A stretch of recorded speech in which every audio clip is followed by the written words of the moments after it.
la chaîne qui vous édifie. Bengio, parce que tu as vu qu'un homme de Dieu a l'œil, na oreille, il y a ensemble. Et question n'a pas par rapport à tout ce qui se passe, comment est bandal le côté, maintenant c'est est tout m'a plus pur. Et na mon oncle est passé à l'ensemble nyonso au baleki sur ce plateau. Bazolinga to mungalo kwa bana ezali bamuna ça veut dire kotangisa makila ya bawani. Première question na biso point de vue il y a prophète non de babinga au banika. Non, papa plus vous savez il faut tout changer ma modèle et puis batam sur ça l'ensemble ba retenir avec balimbisa ngai même ba maté à délai il faut tout vraiment pour changer en haut. Pourquoi vous savez Israël a dans la guerre. À ce qui concerne la défense, ceux qui ont une défense va se défendre. Déjà, tant que tout le monde a voisin à bicho tout autour, tant déjà bazo kota na kachambo kana bicho ko agresser bicho ko sala bicho mami. Et puis to ko sanate. Bit na bango eza moko. Bit na bango eza ba occuper une grande partie ya mboka na bicho ba siéger. Très bien. Ba komisa bicho un boum. Et ce que le balingi va vivre à un Congo sans les Congolais. Donc, ils ont dit ceux qui doivent arrêter l'hémorragie dans un hôtel. Au moment où Marambo banda toujours se développer. Papa Brice, à ce qui concerne les combats, tant que déjà bakoti bazo pour agresser, on doit se défendre. Là, au Bunda. Et puis c'est pas un péché. Israël a conquéri ma belle et la Kaonzamba Peshaki. Allez-y comprendre. Israël, il va dire autant pour la Nzambe. Moïse a coqué peu au Sambe la lobby Nzambe. Malesito bazoye la biso Nzambe éliminé bango. Nzambe va salam.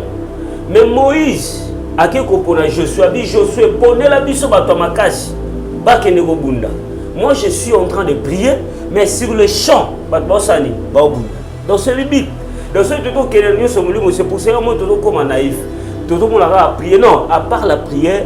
Si quelqu'un a été adressé armé la bicho, même le peuple congolais, nous avons vu ça, tout le monde a 98 ans.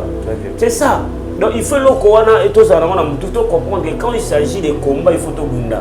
Papa Brice, Israël, nous on prie les dieux d'Israël, tout ça, mais si on est Israël, au monde on a tout autour de la frontière, on va faire des armes et l'eau pour défendre les mots qu'on n'a pas belé là-bas. Des armes et l'eau. Batia pena ba arme loup pena so que Israël puis so meki na Israël so meki o ba okika bombe outil et outil na Palestine attaquer bango ba baser la négociation de directement ba seni ba répondre. Donc Israël a sécurisé ba frontière na yi azana nzambe il a sécurisé à sa sécurité. Donc pour na couper cette chose seulement on doit restituer l'armée, il faut que bon l'armée na puis en plus il faut qui s'appelle peuple congolais, qui s'appelle comment on peut se défendre des ennemis. Ceux qui baillent pour agresser, là c'est tout à fait normal, il faut tout le monde.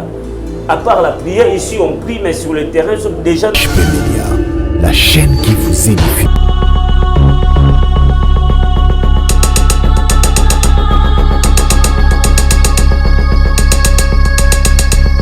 Merci de m'avoir encore retrouvé sur votre chaîne EHP Media. Chers fidèles chrétiens, vraiment je vous dis une beauté également, na ba maman, pe ba papa, nyonso aujourd'hui, tant na bino, au pesi pour na kolanda. Voilà, biso émission Parlement Céleste et tout le baka cette émission, ils ont apporté à la bénie édifier, pe consoler, peu importe problème pour ça qui nango, émission basala nzambe, lui na réussite na bango to ko kozwa, pe o nyonso to zaki na lokola bosenga, to bosana te David Alobi. Il renouvelle sa bonté chaque matin et comme on a la sous na bilili ya sika to permission ya sika bo ezali pona makasi na bisote ezali pona volonté na yepe ngulu o asali biso or bolu balobi c'est la grâce na lopoto la grâce c'est une faveur imméritée on a enseigné na yo il faut toujours à tout moment prier sans cesse remercier l'Éternel pour la source de vie. Remercier de l'Éternel, le temps où il y a aux hommes, mais là aux autres tambola, aux âmes kassi, il faut que nous sachions que nous pambate, ni bazala bopito, ba sili pour la force, topé mungolu oriosité. Et je dis un grand merci d'abord, Nabino Nyonso, na taon bopé sarabiso, merci pour la prière, Nabino, merci pour la soutien, Nabino, des autres la paix, force, Nabiso, bon continue toujours pour Sambela, pour Nabiso, Yamonde Yeswa Lubit. aimez-vous les uns les autres pour que vous allez avant on a passé invité tous on est sur ce plateau parce que je ne suis pas seul, je suis avec le prophète Enoch Babinga, autrement dit les chasseurs des démons. Pourquoi les chasseurs des démons? Je dis un grand merci derrière la caméra, monsieur Baudruc Katendi. Blaise aussi derrière la caméra, pourquoi pas, je ne peux pas oublier. C'est lui qu'on appelle Charlie Kanga. Merci beaucoup à chrétien, serviteur, à servante. Vous avez belé la technique. Donc, je suis avec l'homme de Dieu sur ce plateau, prophète Enoch Babinga. Et à chaque fois, tu es Ye nayebi que tu vas toujours béni par rapport à Matéa oyo amesana la kufongola biso tu auras parole non seulement parole m'accompagner na révélation or logos fait à l'accompagner na rema comme logos rema et on te fait simbote mon salanzana voilà mikolo qui vraiment belé makasi et nzamba sa biso susungulu ya kokutana on a plateau moko et ya mboto démarrer na mamunyoso to sengina no kamba biso na losambo et pour pesi bananzambe mbote merci. Molimo moshantu na pesho merci na tiki ngonga ona sala boko na yo yonde kamba biso na kombo na Jésus Christ wa Nazareth. Amen. Amen. Merci beaucoup et à chaque fois tu yambaka l'homme de Dieu, le prophète Enoch Babinga et Tobo Sanate à part mon sala nzamba za sur l'encadreur de jeunes au Tokoloba papa yabana mitike les orphelins. On la Bible dit il est le Dieu des orphelins et le veuve, le père des orphelins et le veuve. Donc on a évité avant tout de démarrer dans cette émission à Bisto, Charlie Kanga derrière moi, il mange des orphelins et puis au mécanicien couper ça, mes parents bazota là déjà santé à bana. Nzambe azo sungana ngolo après ben incendie comme la Bisto, ngamo na ko bela après ango ben événement mabe eleke belé incendie ba ko chamoto bon. Nzambe melangolo bana baza bien, danger ça mais sauf que je crois avec les images maman wa mitema malamu sunga biso na mwa mousse ya kolia en tout cas nzambe ya pambola ça soit mingi mais ezaka toujours insuffisant toujours bunda et grand problème eza to se décider qui ko longola bango et na vidéo wana je crois na nzela isungi ayo pakozo la nanga mamozo la nangai batabita dorcas mais ebi ke bazanga raté pisika bazali on a un message en tout cas, tout soutenir bano, tout bunda, tout ça garantit petit à petit. Et yo pe maman zolandanga, osana bilamba, osana lokolia, allez-y comprendre parce que provision là, on y a aussi c'est terrible. Et puis na ilanga ou bande rola na chie mais tout ça que moi quelques mousses, mais ils ont kaka insuffisant. Mais maman mité maman là, on va sur biso et tout ça la poste tout bas et puis tout va comment s'arranger pour na garantie pour na ko tia bango place au plus confortable. Pour que bana baza na kimia donc ba maman bazotanda ba papa bazola na mitema malamu soutenons ces enfants, c'est la vraie religion, c'est une forte bénédiction. Nzambe oya futaka akozanga te ko futa Bible zoloba c'est lui qui donne aux pauvres prête à Dieu. Donc mutu nyonso akotsa nzambe nyongo nzamba zanga te ko futa il est le rémunérateur de tous ceux qui le cherchent. Donc nzamba pambola ba maman ba papa rolanda message oyo. Voilà, merci beaucoup et on a sali pe appel na ba manyoso o toyebi et to beaucoup temps ba komona bango privé to bani ba obo mesana toujours pour soutenir les orphelins. En tout cas, Jacques chapitre 1er veille sabiso et le komoya motoya que religion et puis au pourcentage ils a pour soutenir les orphelins. 1 euro na yo 2 3 4 5 et ba que et c'est vraiment important dans la vie. On a besoin il y a garantie. Cela veut dire soutien, il y a eu, il y a une pour ça que on a force pour vivre le rôle. On a si été dans numéro l'homme de Dieu, ils a affiché dans l'écran parce que comme le prophète Enoch Babinga et pour hésiter de Kobinga et a touché mon thème pour l'amour auto salara awa. Yangonde mataradikolo, yangonde réclamera biso. Vous reconnaîtrez un arbre par rapport à ses fruits. Ba fruits ni to bimisaka. O biso ba chrétien to ko bimisa. Ce qui est là, il y a malamité. Ticket nzamba pambola yo. Sur cette émission, toujours de la mingi et loko to invité là qui comme sujet ali mboka, ils ont le roi mutuka, ils ont kende, mais ils ont tambola vraiment bien té. Alors même dans temps et Israël, bazalaki ceux qui mboka ils ont kende bien té, bazalaki na posa nzambe. À télémisa, le prophète Nathan, Samuel, ainsi de suite baza ebele. Alors tobengi yo parce que tu dis que un homme de Dieu azali l'œil na oreille ya Nzambe. Et question na ngai ya liboso na ngona tuna yo par rapport à tout ce qui se passe, Congo et Banda le loté, pour menacer Est mais tout est plus pur.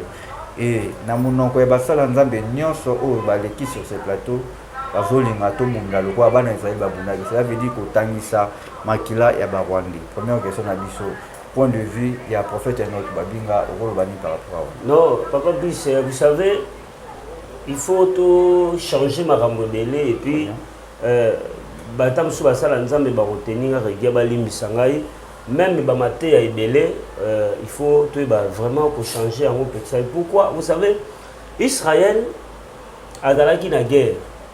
À ce qui concerne la défense, ceux qui ni kambo etali défense va se défendre. Déjà tant que tout le monde ba voisin na biso baza tout autour, tant déjà bazo kota na kati ya mboka na biso ko agresser biso ko sala biso mabe. Et puis to bo sanate bit na bango eza moko bit na bango eza ba occuper une grande partie ya mboka na biso ba siéger. Très bien. Ba komisa biso un boum. Et ce que le batu balingi va vivre à un Congo sans les Congolais. Donc eza makambo oyo soki to arrêter hémorragie na yango te okomona makambo banda toujours se développer. Papa Brice, à ce qui concerne les combats, tant au bango déjà ba koti bazo ko agresser biso on doit se défendre. Là to bunda. Et puis ce n'est pas un péché. Israël a conquéri ma belé et la ka onzamba pesaki. Merci. Allez-y comprendre. Israël et bande kotambola na nzambe. Moïse a koka pe ko sambela lobi nzambe. Ba malesito bazoyela biso nzambe éliminer bango. Nzamba ko sala ngo. Mais Moïse a ke ko pona Josué bi Josué pona la biso bato makasi. Ba kene ko bunda. Moi je suis en train de prier. Mais sur le champ, dans ce limite, dans ce tout c'est pour ça que tout comme naïf. Tout le monde a prié. Non, à part la prière, si quelqu'un a quoi adresser armée na biso, même le peuple congolais, nous avons vu ça, tout le monde a c'est ça. Donc il faut le Corona et tout ça, tout comprendre que quand il s'agit de combats, il faut tout bunda. Papa Brice, Israël, nous on prie les dieux d'Israël, tout ça mais la rate. Mais si on est Israël, au monde on a tout autour à frontière on va tirer armes lourdes pour défendre les mboka na babelé na ba tirer armes lourdes ba tirer ba armes lourdes parce que Israël puis soko meki na Israël soko meki o ba okika bombe outil et outil na Palestine attaquer bango ba baser la négociation directement ba seni ba répondre. Donc Israël a sécurisé la frontière naïe azana nzambe il a sécurisé à sa sécurité. Donc pour la compétition seulement on doit restituer l'armée, il faut que l'armée et puis en plus il faut qui s'appelle peuple congolais comment on peut se défendre des ennemis. Ceux qui baillent pour agresser là c'est tout à fait normal, il faut tout bunda. À part la prière ici on prie mais sur le terrain des gens d'Abunaga ils ont déjà maboka bangona na biso. Donc quand maboko te il faut et puis en plus bateau nzamba pesi bango likamo bitumba ya armée bakota na armée on doit défendre notre pays. Donc c'est là, il s'agit à Robunda, agresser, tu dois te défendre, ce n'est pas un péché.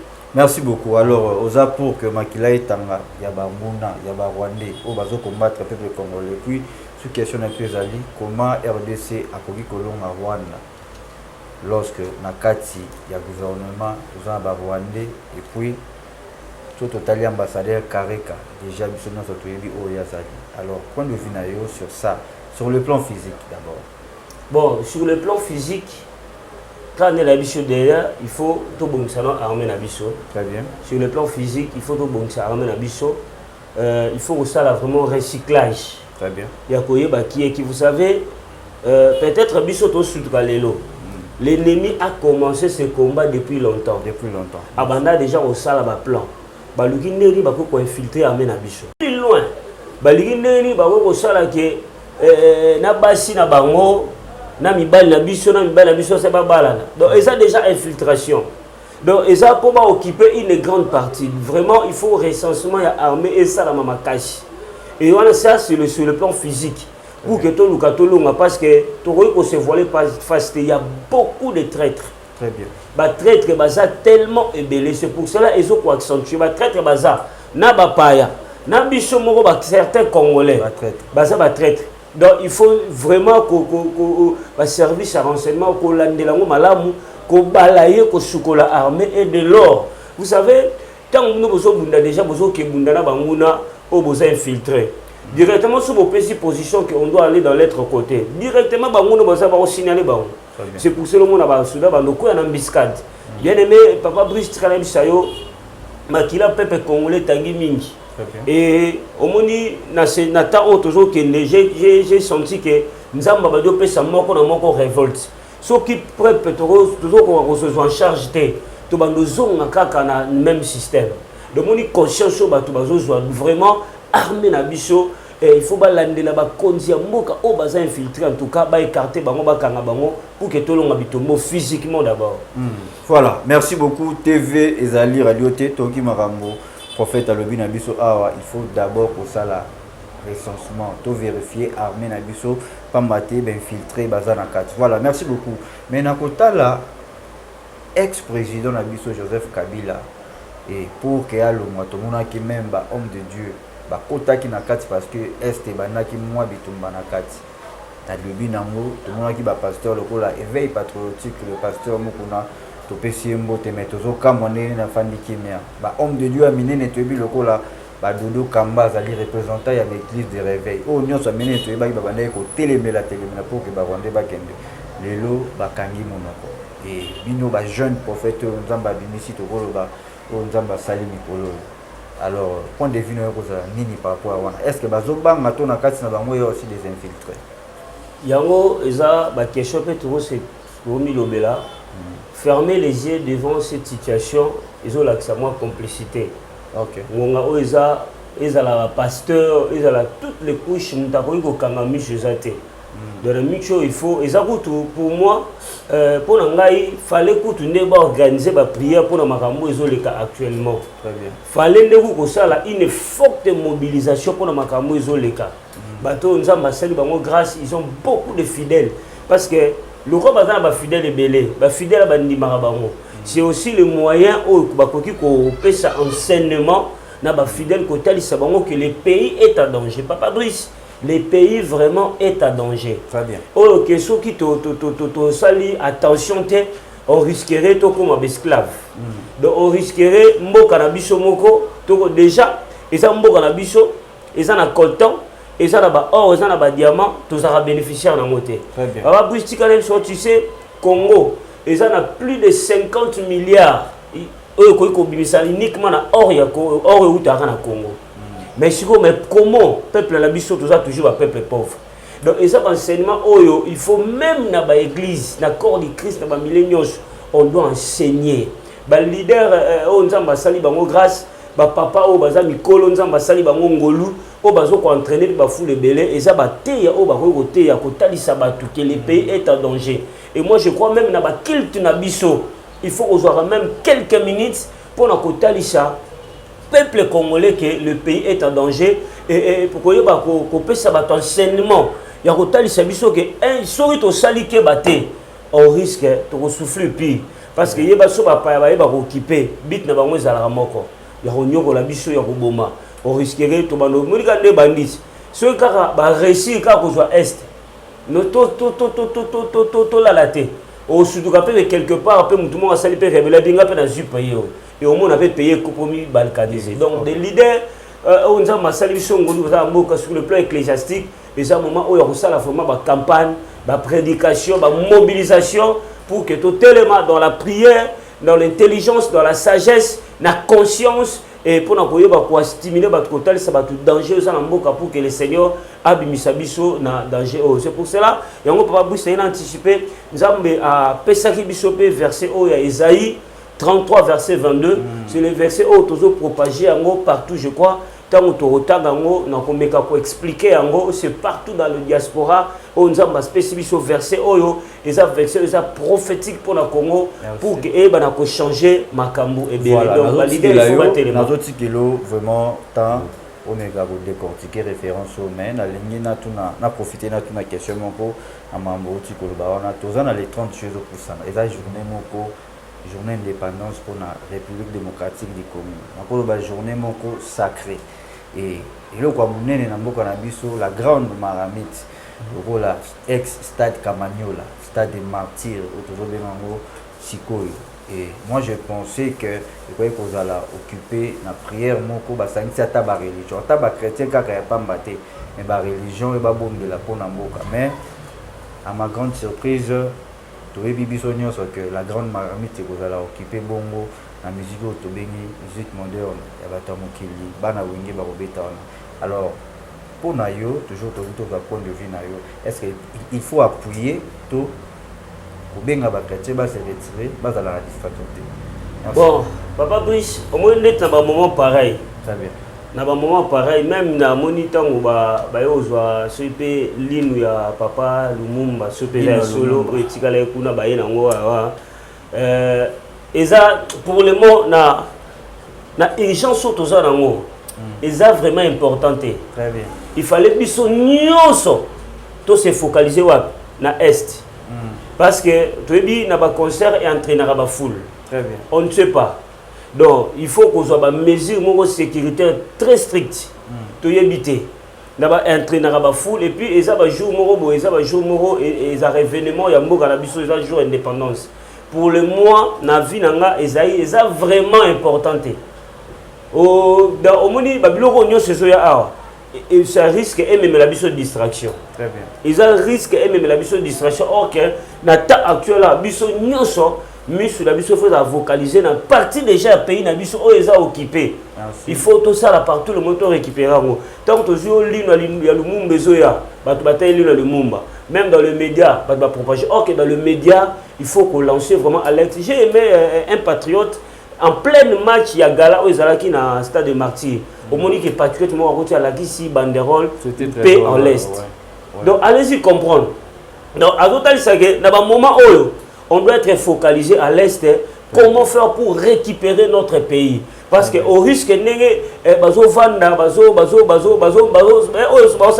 test. Et moi je crois avec l'aide de Dieu vraiment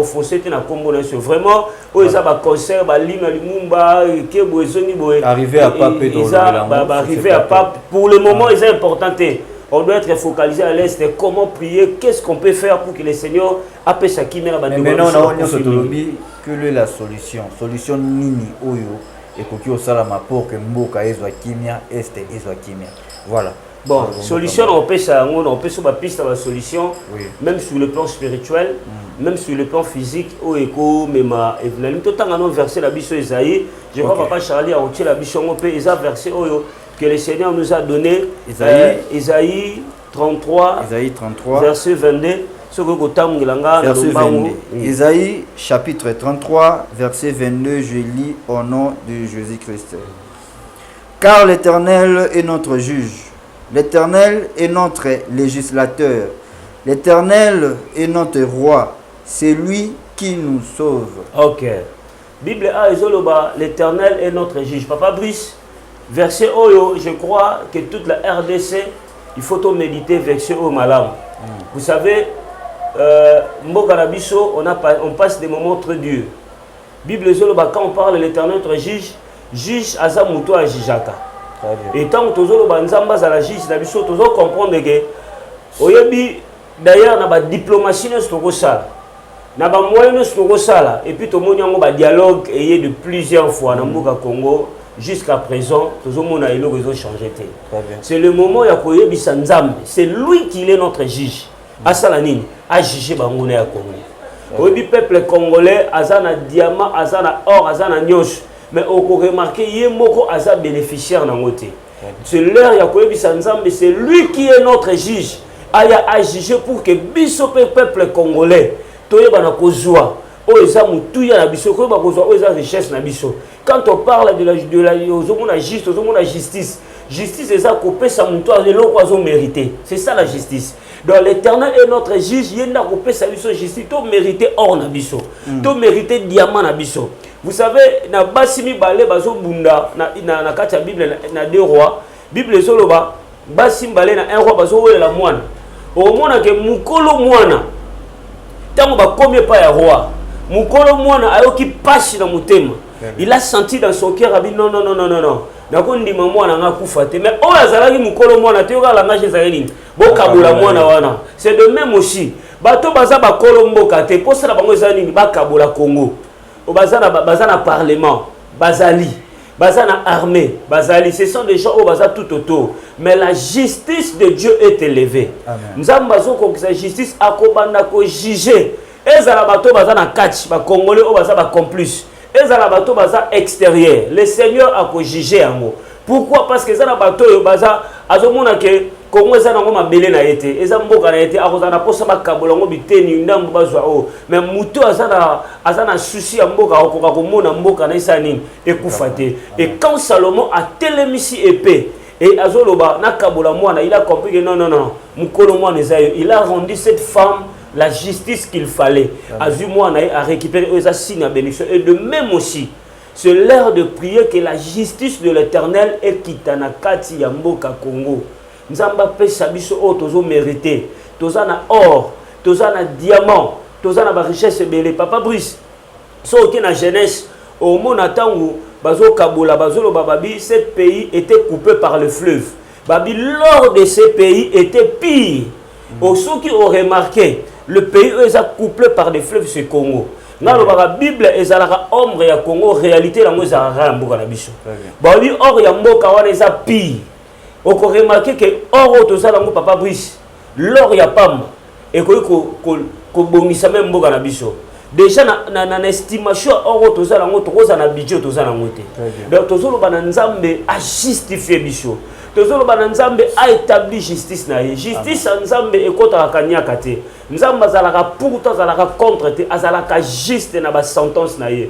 C'est pour cela tozo ko interpeller toute personne qui a contribué na malheur à Congo. Aye ba été justice de sani ezokoka. Et la Bible dit que l'Éternel est notre législateur. Législateur c'est quelqu'un qui donne la loi. Muto ya pesa kamibeko. Au moni même Israël. Période moko batambola kana ba juge.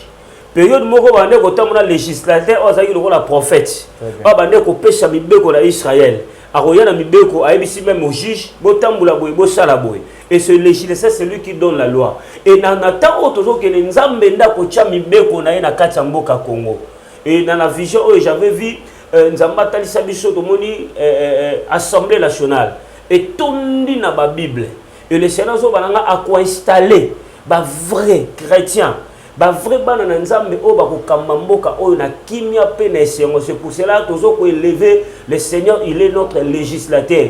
Yenda ko pesa mibeko ko tia ba borna ko tia ba loi. Et pays Congo ya lobby bien aimé, tayana ba misu ba komda ko décourager. Je vous rassure, mboka na biso ezana ngo balkanisé te. Oyebi nzambe soki alingi akomisa munguno na suka ako pousser ya bando bundiso su makasi. Ozo le kabakagame bozomla ba mboka bazo nzambe ndazo linga bobaya.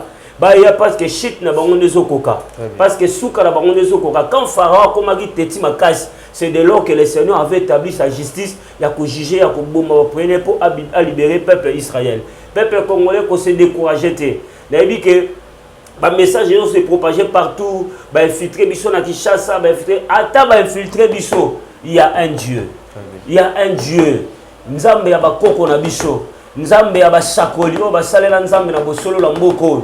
Nzambe ya ba patriote ba héros. Et ce Dieu là au batangisa makila na ye, quel que soit le cas, quel que soit le combat, Dieu fera en sorte que la justice de Dieu est établie. C'est pour cela que nous propageons l'Éternel. Il est notre législateur. Et quelque part, l'Éternel, il est notre roi. Et c'est lui qui nous sauve. L'heure est arrivée de lever Jésus-Christ de Nazareth, roi du Congo. Amen. Il y a que propager Sangoyanza, mais que Sagenza, mais Nazamo Kondinabiso.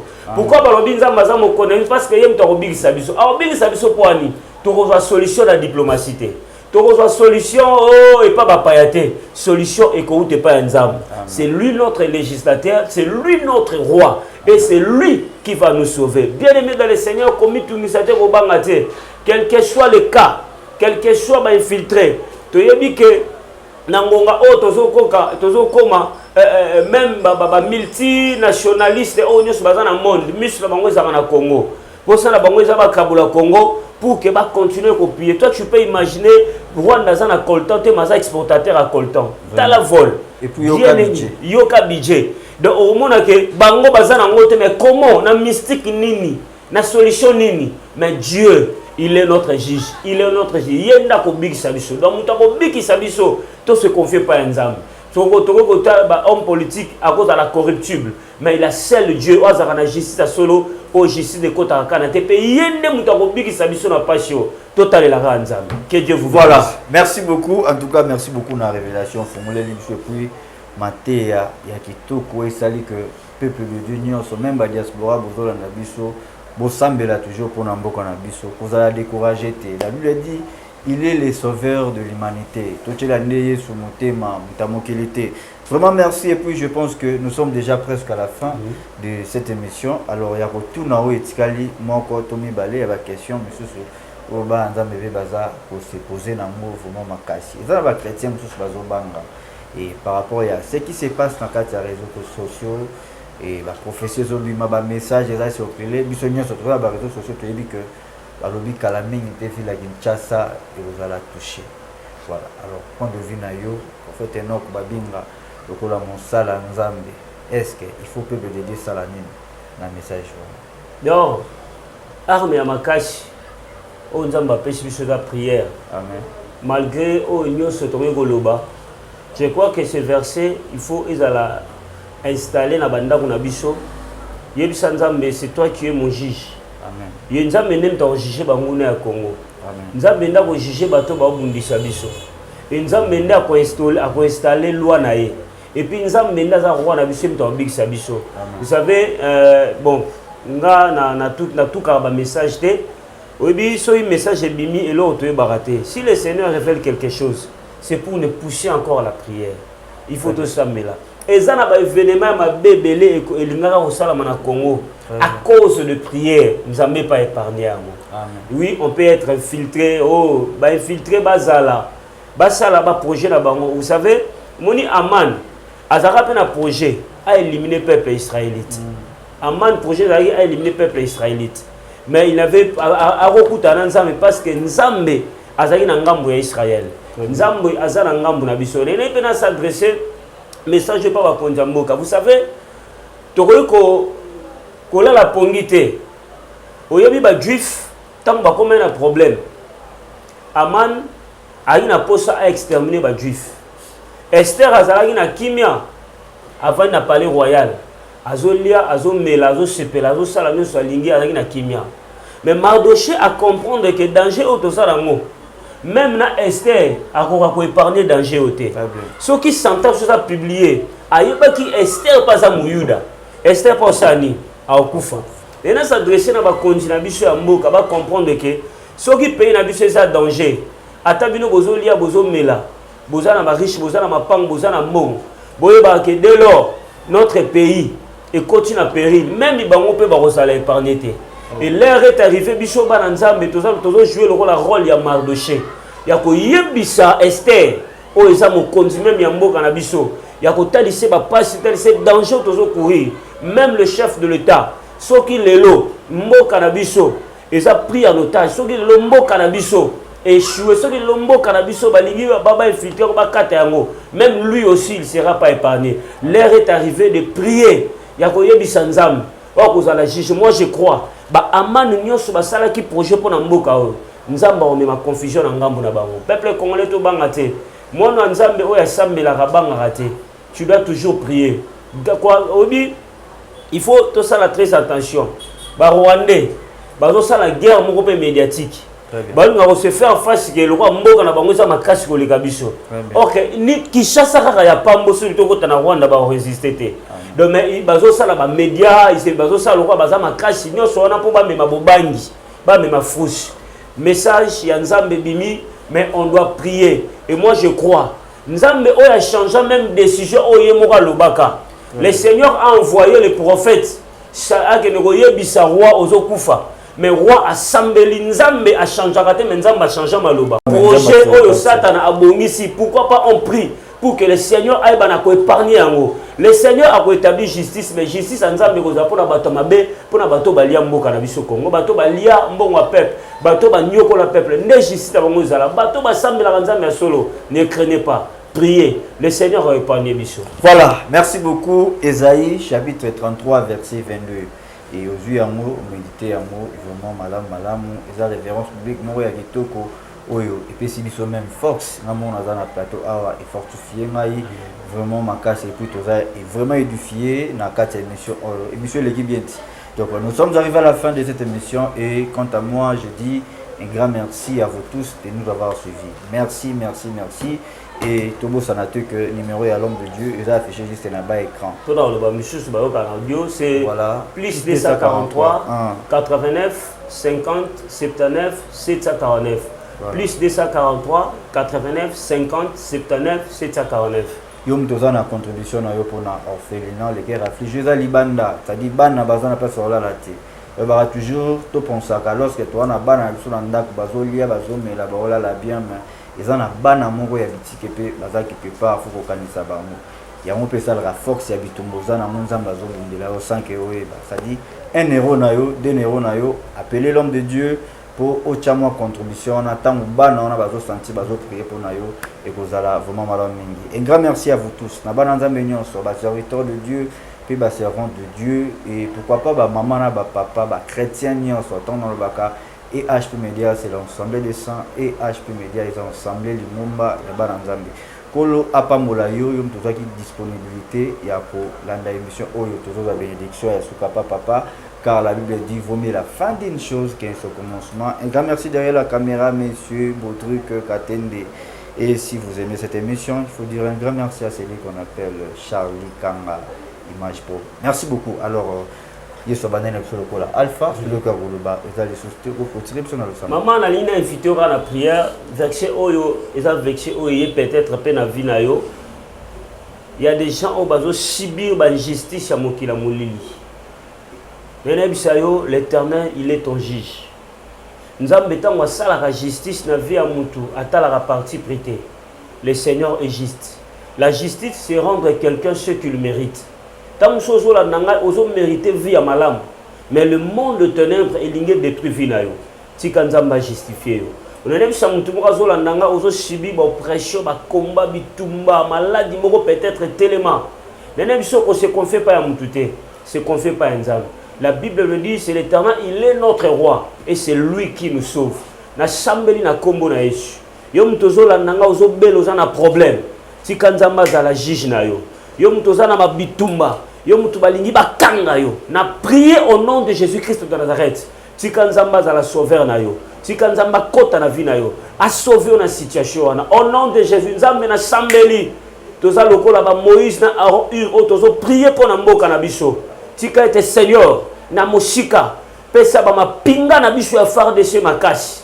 Oh nous croyons na lisungi ya Nzambe ata aide libande yete mais Nzambe alola okopesa force na ba FARDC ba kubunda ba kolokwa et la paix dans l'est du Congo sera établie. Kagama linga lingate ba voisin ba lingate Nzambe ya justice a telemi tika Nzambe alola to récupérer tout ce que nous avons perdu. Ma belle la bicho, Bunagana et Zongue la bicho, que la paix règne, que Jésus-Christ de Nazareth soit le roi du Congo, au nom de Jésus-Christ. Amen. Amen. Merci beaucoup, ce qui est sa sonité. J'espère que tout le monde en a. Balasima. Bye bye. HP Media, la chaîne qui vous édifie.